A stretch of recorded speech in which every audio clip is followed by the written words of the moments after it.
let's say that you're having a conversation with somebody about climate policy.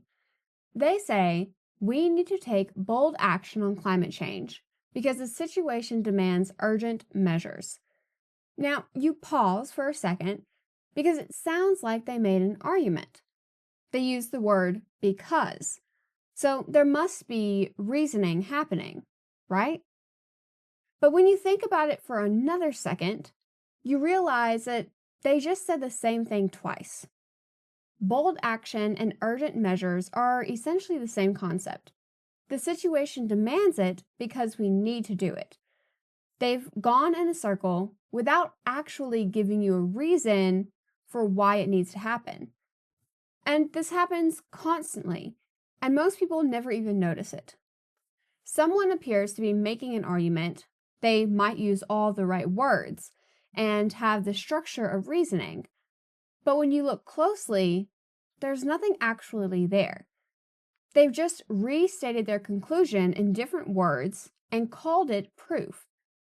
Now, this is called begging the question. The name is a bit confusing because we use that phrase differently in everyday language. When people say that begs the question, they usually mean that raises the question.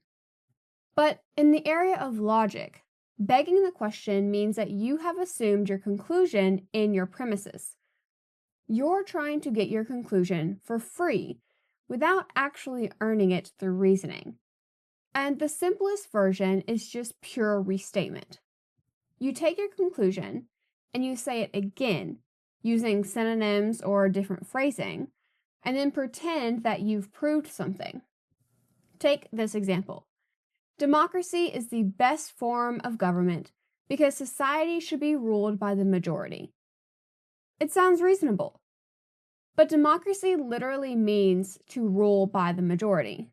So you essentially defined democracy and called it an argument for democracy. Or someone might say capital punishment is justified because there are good reasons for putting convicted criminals to death. But capital punishment is putting convicted criminals to death. Saying that something is justified means that there are good reasons for it. But you said the exact same thing on both sides of the because. The trick is that we have so many different ways of expressing the same idea in language. We have synonyms, phrases that mean the same thing as single words. We have metaphors and ways of rephrasing concepts. And this gives people a lot of room to discuss the fact that they're just repeating themselves. And politicians are masters at this. We need to invest in our children's future because our kids deserve the best opportunities. Investing in children's future and giving kids the best opportunities are the same thing. Or, we must respect individual liberty because people should be free to make their own choices. But liberty is the freedom to make your own choice. These sound like arguments because of the structure, but there is no actual reasoning happening. And we see examples of restatement in everything from government to religion. But the reason this works is that the restatement usually sounds more specific or more elevated than the original claim. So your brain registers it as new information when it's actually just the same information. And if you want to know how to catch it, keep watching. When someone makes an argument, check whether the premise contains any information that is not in the conclusion. If you can translate both the premise and the conclusion into plain language, and they mean the exact same thing, then you're dealing with restatement. Sometimes the restatement is pretty obvious once you look at it, but it can get a little more complicated.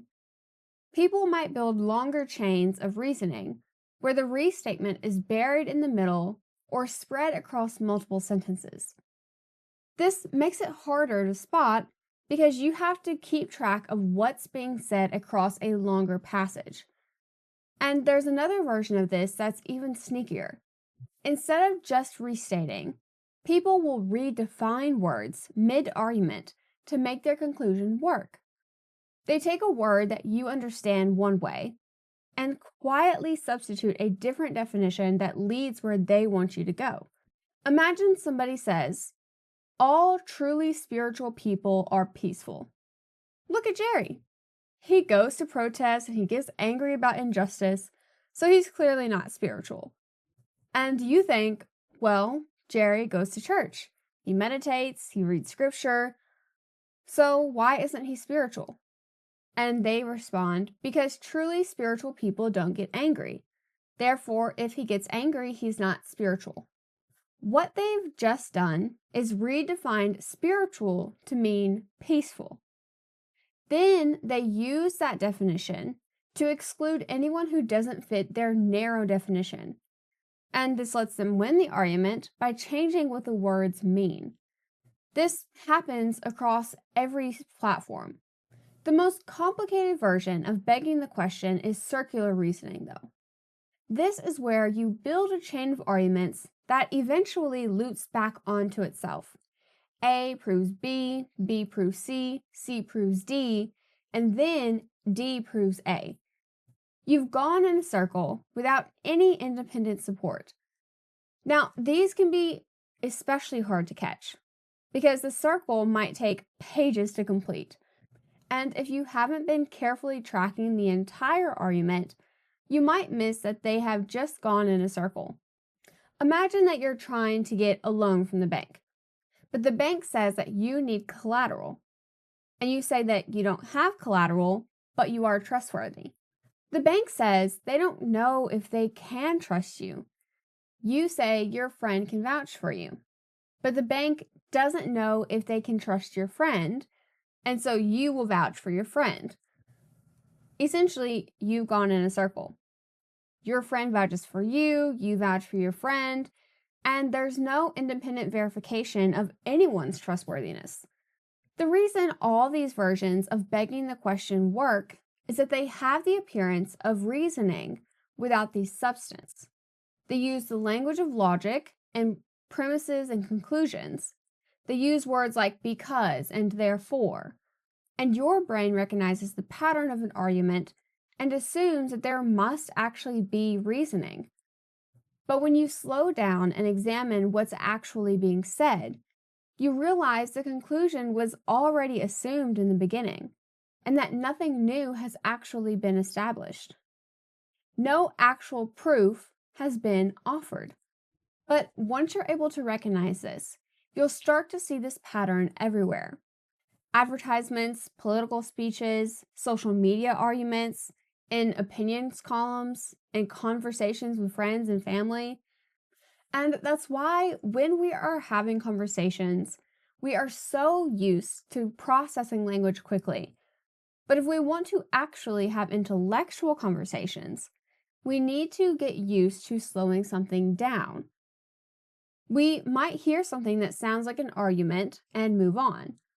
But if you can train yourself to pause and check whether there's actual reasoning happen, you'll stop being fooled by arguments that aren't actually arguments.